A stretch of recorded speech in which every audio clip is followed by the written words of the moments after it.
Beam भनेको के हो त? Part 2. Beam is any structural member where load acts perpendicular to its length. So, कुनै पनि structural memberले load support गरेको छ र त्यो load structural memberको लेन्थसँग perpendicularly act गरेको छ भने त्यो structural member beam हो।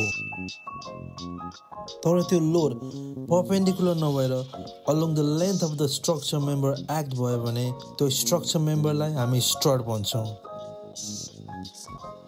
Now, let's see some real-life example of beams and structures.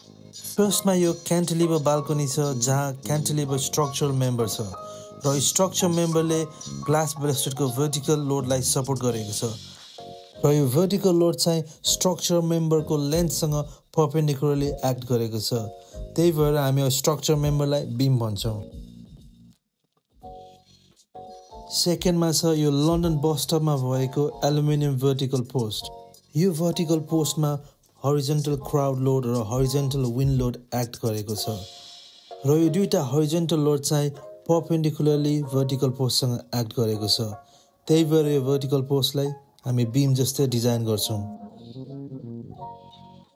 थर्डमा छ staircase।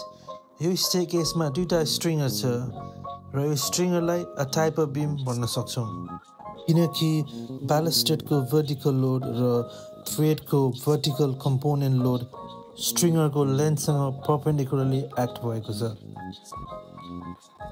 लास्ट एक्जाम्पल एउटा रेसिडेन्शियल हाउस हेरौँ जहाँ डोर ओपनिङ छ।